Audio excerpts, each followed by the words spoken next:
I wasn't invited to the family cruise, but they expected me to babysit, so I gave them a taste of karma. Like and subscribe this video. Hey Reddit, what's up?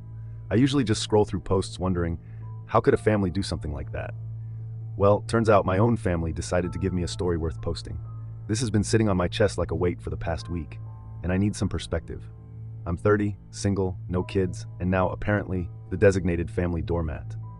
The backstory I have that Aunt Linda, the one who's retiring after 40 years as a teacher, she's basically the matriarch of our family and the one who makes sure everyone stays connected. She organizes every holiday dinner, keeps track of all the birthdays, and even makes little care packages for the younger cousins when they start college. She's the glue that holds us all together. Naturally, her retirement is a big deal, and I was excited to celebrate with her, or at least I was, until I found out I'm not actually part of the celebration. It all started last week when I was over at my parents' house for dinner. It was a typical evening, my mom fussing over what to make, my dad half watching TV, and my sister scrolling on her phone. We were chatting about random stuff, and I casually asked if anyone had ideas for a gift for Aunt Linda's retirement. That's when my sister, without even looking up from her phone, said, "Oh, we're giving her a group gift on the cruise." I just paused. What cruise? I thought I misheard her at first. I mean, surely, if there was a family trip planned, I'd know about it, right? I laughed nervously and asked her what she was talking about. She looked up, clearly confused that I was confused. "You know, the cruise. We've been planning it for months. All the grown-ups in the family are going. Don't tell me you forgot." She said it like I was the one who had somehow missed this massive piece of information. I turned to my mom for clarification, and she gave me this awkward smile like she didn't want to be the one to break the news. "It's a cruise to celebrate your aunt's retirement," she explained, followed by a few days in Hawaii. At that moment, I felt like I was in some kind of weird prank show. Everyone else knew about this elaborate trip, and I was completely in the dark. I asked why I wasn't told, and my mom gave me a nervous little chuckle before saying, "Well, we thought you'd be more help staying back." Staying back. To help. With what? I asked, already knowing I wasn't going to like the answer. My sister chimed in like it was the most obvious thing in the world. "The kids. You're so good with them, and it just made sense for you to stay and babysit while we're gone." Babysit. Now let me paint the picture here. Between my sister, my cousin, and my other cousin, there are 4 kids under the age of 4. A 3-year-old, a 2-year-old, and twins who are just over a year old. And somehow, without even asking me, they had decided that I'd be perfectly fine staying behind to watch all of them. I stared at them in disbelief. "Wait, so you're telling me you planned this whole trip, didn't invite me, and just assumed I'd be okay staying behind to babysit?" My sister shrugged. "Well, yeah, you're always so reliable, and you don't have kids or anything to tie you down. It just made sense." Made sense to who? I looked at my mom, hoping for some kind of explanation that didn't make me feel like a complete afterthought. She gave me a weak smile and said, "We didn't mean to leave you out, honey. We just figured you'd understand. You've always been the responsible one." That word responsible felt like a slap in the face. Sure, I've watched the kids in emergencies, helped with school pickups, even covered for my sister when she had work conflicts. But this was on a whole different level. They didn't even have the decency to ask me. They just decided. My mom tried to smooth things over by saying they'd bring me back a souvenir, like that would somehow make up for being excluded. My sister, meanwhile, acted like I was overreacting. "It's not like you'd enjoy the cruise anyway," she said casually. "You're not a big fan of large crowds, right?" Excuse me? Now they were deciding what I would and wouldn't enjoy? I sat there, trying to process everything. This wasn't just an oversight. This was deliberate. They had been planning this for months, in a private Facebook group, one I wasn't part of, and they all knew I don't use Facebook. They could have texted, called, or even mentioned it in passing during the dozens of family gatherings we've had, but they didn't. When I pointed out how hurtful it was to be excluded, my mom tried to deflect. "We didn't mean to upset you. It was just practical." Practical for them. I left shortly after, too angry to keep the conversation going. But as the days passed, the anger turned into something deeper. It wasn't just about the trip. It was about what this said about how my family sees me. I'm not a person with my own needs, plans, or desires. I'm just the reliable one. The helper. The one they can count on to sacrifice when it's convenient for them. I replayed the conversation in my head over and over. I thought about the times I dropped everything to help my sister when she was overwhelmed with her toddler, or how I rearranged my schedule to help my cousin when her twins were sick. I've always been there for them, and they couldn't even bother to ask me if I'd be okay with this. The more I thought about it, the more I realized this wasn't just a one-time thing. This is how they've always treated me. I've been so eager to help and be there for my family that I didn't even notice how often they took advantage of it. But this time, I'm done. I don't know how I'm going to handle this moving forward, but one thing's for sure. I'm not staying behind to babysit. Not this time. Tell me guys, what do you think? Have you ever been in that situation before? I'll post an update once I see how things unfold. Update 1. They didn't take me seriously. Now they're panicking. Hey everyone, I wanted to keep you updated since this situation seems to be heading toward a worse road. After that disaster of a dinner, I spent a few days simmering in anger. I mean, how do you even wrap your head around something like this? Your entire family plans this huge, once-in-a-lifetime vacation, and not only do they not include you, but they expect you to just roll over and babysit for free? It felt so calculated, so deliberate. Like they didn't even see me as part of the family, just the help. I tried to cool off and think of how to address it without blowing up, but I wasn't going to let this slide. So a couple of days later, I texted my sister and told her I wanted to go on the cruise too. I figured, okay, if they didn't include me because they assumed I couldn't or wouldn't want to go, maybe I could salvage this by putting myself back in the mix. I even mentioned that I had time off approved at work and could easily make the arrangements. Her response? Sorry, there's no space left. What? I asked her what she meant, and she explained that the group had already secured their spots months ago and that the cruise was now sold out. She said something about how it was hard enough coordinating everything for the people who RSVP'd and that they couldn't exactly change plans now. I told her I didn't care if I wasn't on the group reservation. I'd book my own ticket. I could find my own accommodations. Hell, I'd even fly separately to Hawaii and meet them there if it came to that. I was trying to make it work, even though I was still hurt about being excluded in the first place. Then she hit me with, well, if you do decide to come, you'd need to figure out childcare first. We've already planned on you staying back with the kids. There it was again. The assumption, I reminded her, very calmly, I might add, that nobody had asked me to babysit in the first place. I said it wasn't fair to exclude me and then dump childcare on me as if that was my only role in this family. I told her I wanted to celebrate Aunt Linda too, and that it wasn't right to just leave me out of such a big milestone. Her response, a half-baked apology that didn't even sound sincere.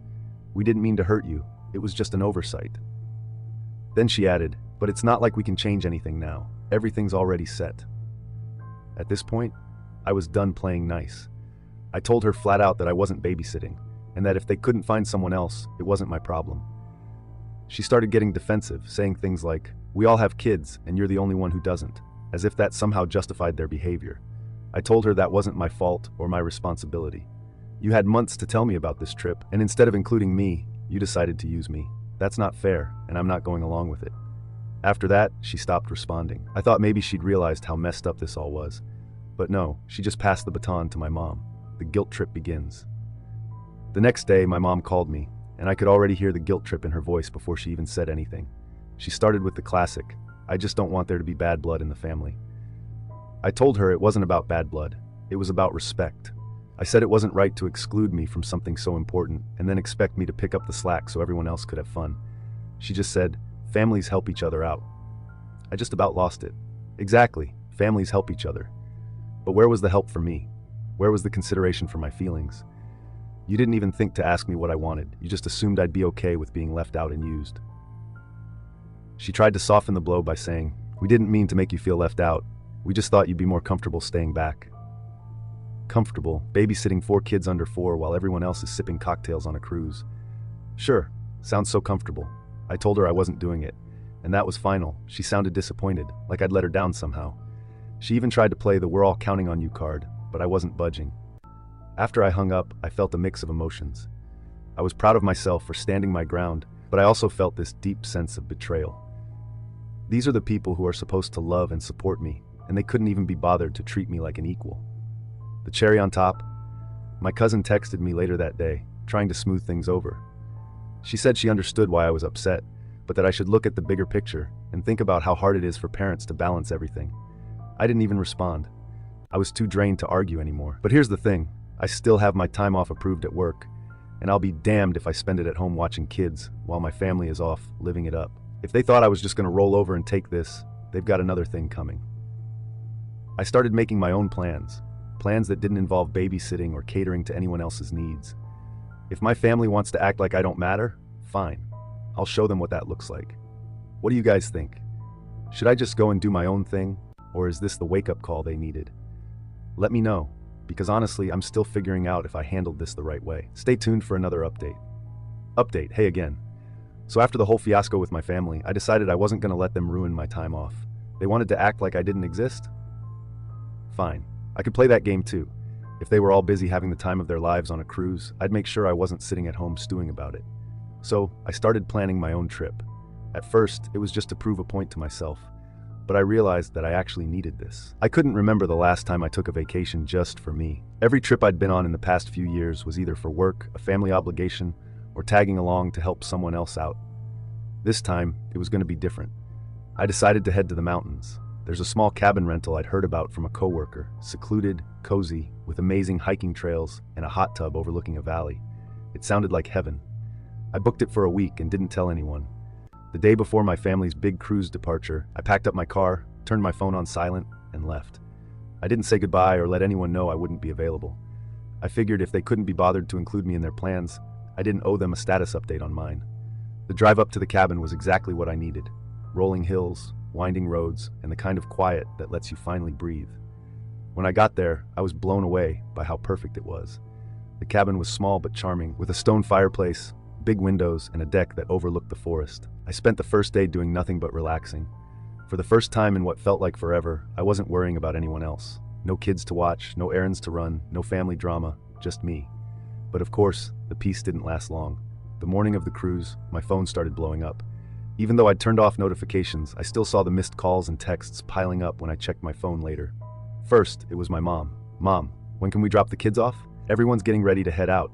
Then my sister, "We're on our way to your place with the car seats. Be home, okay?" Then my cousin, "Hey, are you ignoring us? We're kind of in a rush here." I didn't respond to any of it.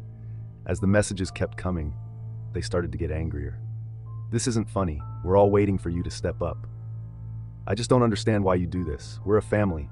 We rely on each other." Finally, my cousin sent me a long, ranty message about how irresponsible I was being and how selfish it was of me to leave them scrambling at the last minute.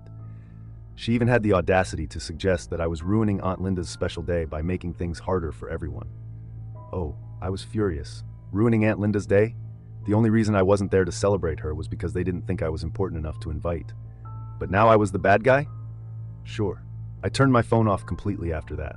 I wasn't going to let them guilt me into feeling bad for sticking up for myself. The rest of the week was exactly what I needed.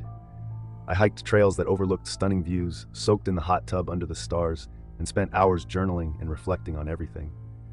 One night, as I sat by the fireplace, I thought about how I'd let my family walk all over me for years. I'd always been the yes person, the one who dropped everything to help. And while I loved my family, I realized I'd been sacrificing my own happiness to make their lives easier, but not anymore. By the time I drove back home at the end of the week, I felt like a different person. I wasn't angry anymore, just done. Done with being the fallback option, done with being the invisible helper, done with being treated like I didn't matter. Little did I know that the fallout was waiting for me when I got back. From the moment I stepped into my house, I braced myself for the storm I knew was coming. My family hadn't heard from me in over a week, and judging by the number of missed calls and texts, they were ready to let me have it. I barely had time to put my bags down before my phone started ringing. It was my mom. I debated letting it go to voicemail, but I figured I might as well get it over with. The second I answered, she launched into it. "Where were you? Do you have any idea what you've done?" She was angry and disappointed, which is her favorite way to make me feel like the worst person alive. I stayed calm and said I was on a trip, the same way you all were. That didn't go over well. She started going on about how my sister, my cousin, and my aunt had to scramble last minute because I wasn't there for the family. Apparently, when I didn't show up, they had to make emergency arrangements. My sister ended up leaving her 2-year-old with a friend, and my cousin had to cancel her cruise entirely to stay with her twins. And now, they were all furious with me. "They're saying you ruined the trip," my mom said. Ha, that's exactly what I wanted. I took a deep breath and asked her, why is it my fault that they made plans without me? Why is it my responsibility to fix a mess I didn't create? She tried to cut me off, but I wasn't done. "You didn't invite me, Mom. You didn't even think to tell me about the trip until I stumbled across it by accident. And then instead of apologizing, you all just assumed I'd stay back and babysit. Do you have any idea how hurtful that was?" She went quiet for a moment before saying, "We thought you'd understand. You've always been the reliable one." Reliable. There it was again. I told her, "Being reliable doesn't mean I'm your backup plan. I'm part of this family too, or at least I thought I was. But you made it clear that my only role here is to take care of everyone else while you all go off and have fun. That's not okay, and I'm not doing it anymore." She didn't like that at all. She started talking about how families sacrifice for each other, and how I was being selfish by refusing to help. I reminded her that families also respect each other, and nobody had respected me when they made these plans without including me. After that, she got defensive and said she didn't want to argue, typical. When she realized I wasn't backing down, she hung up, but not before throwing in an, "I hope you're happy with yourself for good measure."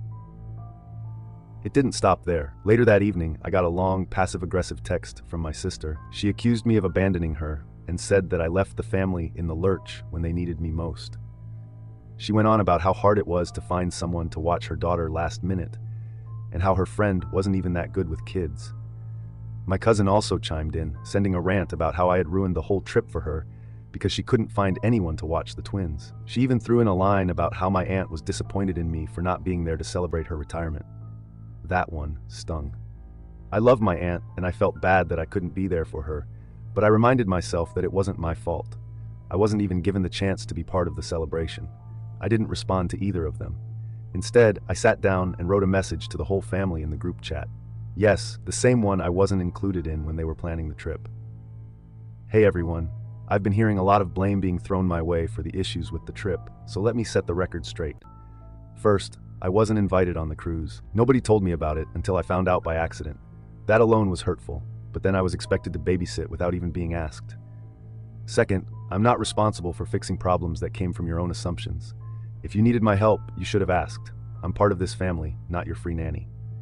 Lastly, I need to set some boundaries. From now on, if anyone needs my help, they need to ask me directly, and if I say no, that's the end of it. I won't be guilt-tripped or manipulated into doing things I don't agree to. I love this family, but I also deserve to be treated with respect." I sent it and put my phone down. I didn't even care what the fallout would be. For once, I wasn't bending over backward to please everyone else. I thought my firm message would end the chaos and set clear boundaries. Instead, it was like I had thrown a grenade into the family group chat. The fallout started immediately. By the next day, my phone was flooded with calls, texts, and guilt-tripping voicemails. It wasn't just about them being upset. I could deal with that. No, this was entitlement on a level I didn't know existed. The first call I picked up was from my cousin, the one with the twins. Her tone was sharp and accusatory from the start. "I just don't understand how you could do this to us," she began, skipping any pretense of politeness. I let out a slow breath. "Do what, exactly?" I asked, though I already knew where this was going. "You left us scrambling," she snapped. "We thought you'd be home to take care of the kids, and when you weren't, we had no choice but to cancel everything. Do you realize how much money we lost?" "That's unfortunate," I said calmly, "but it's not my responsibility. You should have arranged childcare in advance if you knew it would be an issue." She gasped like I had just insulted her directly. "You're being completely unreasonable. This isn't how families treat each other. Families help. Helping requires someone asking for help," I said, my voice steady but firm. "No one discussed this with me. No one even mentioned the trip to me. You just assumed I'd be okay with it, and that's not fair." She didn't like that answer. "It was an accident that no one told you," she argued, her voice dripping with exasperation. "We thought you'd be fine watching the kids. You've done it before." "And I've done it before when I was asked and agreed to it," I countered. "This time, no one asked. You can't just make plans for me and expect me to be okay with it." Then she hit me with something that left me momentarily speechless. "You know, we could have called the police for child abandonment. You were supposed to be home to care for them." It took me a second to process what she had just said. "What?" I asked, genuinely baffled. "You left us in a bind," she pressed on. "You were the one we were counting on. It's neglectful to just leave when the kids were supposed to be with you." I couldn't help it. I laughed. "You can't be serious," I said. "You can't report me to the police for not agreeing to a responsibility I was never asked to take on.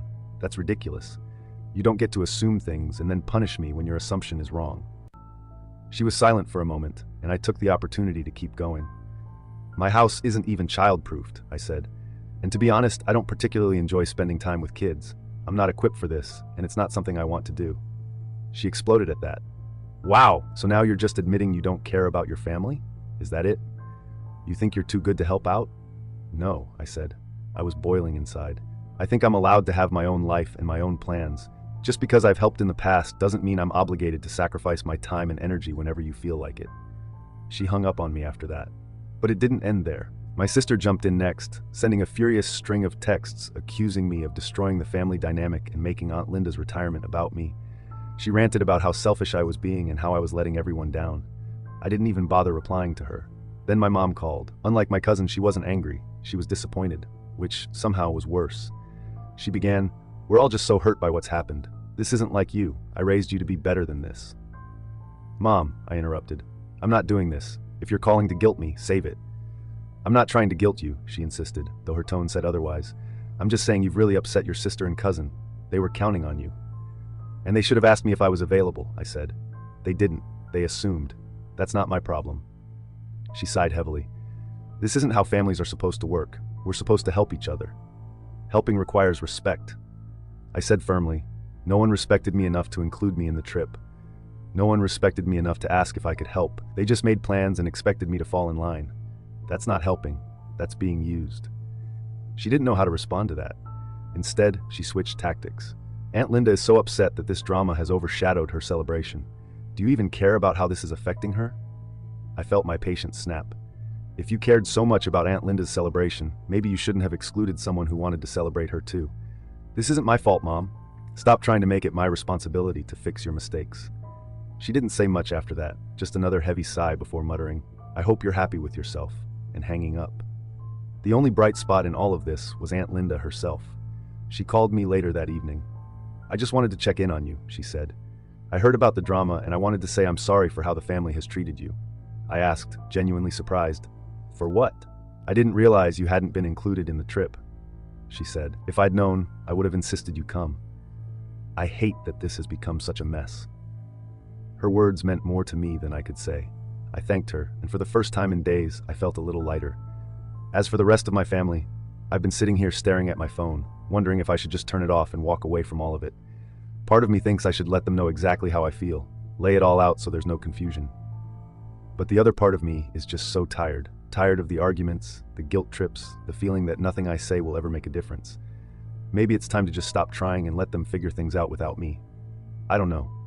What would you guys do? Let me know in the comments and I'll keep you updated. Final update. Hey everyone, thanks for all your support. I came with a final update just to let you know my final decision. After the chaos of the past few days, it became painfully clear that my family wasn't going to change. No amount of explaining or boundary setting would make them see me as anything other than the reliable one, the person they could lean on without ever considering my feelings or needs. I had hoped things might calm down after Aunt Linda's kind words and my firm message in the group chat, but that wasn't the case. My sister's vague Facebook posts about toxic family members continued, with comments like, "Some people forget what loyalty means," flooding in from her friends. My cousin was still sending passive-aggressive texts, though I stopped reading them after the first couple. Even my mom, who had shown a flicker of self-awareness during our last conversation, was back to guilt-tripping me every chance she got. It was exhausting. I found myself lying awake at night, replaying every argument, every accusation, and every moment when they tried to make me feel small. I kept asking myself, was this worth it? Could I keep putting up with this kind of treatment? The answer was no. For years, I had bent over backward to be the good daughter, the helpful sister, the reliable cousin. But what had that gotten me? Exclusion, disrespect, and entitlement. I realized I couldn't keep pouring myself into people who only saw me as a convenience. It was time to cut ties. So I decided to call my mom. She was the hardest to confront because despite everything, I did still love her. But love wasn't enough to justify the way she treated me. When I called her, she answered on the first ring. "Honey," she said, her voice already dripping with relief. "I'm so glad you called. Let's put all this behind us, okay? I don't want to fight anymore." "This isn't a fight, Mom," I said, keeping my voice calm but firm. "This is me telling you that I need space, a lot of it." "What does that mean?" she asked. "It means I can't keep doing this," I said. "I love you, but I can't be part of a family that doesn't respect me. Every time I try to stand up for myself, I'm met with guilt-tripping accusations and all this. I deserve better than that." Her voice broke. "So what, you're just gonna walk away? From me? From your sister? From everyone?" "If that's what it takes to protect my peace, yes," I said. "You can't mean that," she said, sounding desperate now. "Families fight, that's what we do, but we work through it. You don't just cut people off." "I've been working through it for years," I said, "and all it's done is hurt me. I'm done." She cried, begged, but I didn't waver. Eventually, she realized I wasn't going to budge and hung up on me.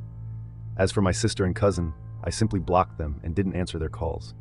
I half expected an angry message from my mom or some other family member, but to my surprise, it was quiet. Maybe they finally got the hint. For the first few days, I felt a mix of relief and sadness. Cutting ties with my family wasn't easy. These were people I had grown up with, celebrated holidays with, and leaned on during tough times. But at the same time, I realized most of those memories were one-sided. I had given so much of myself to them, but they had rarely given anything back.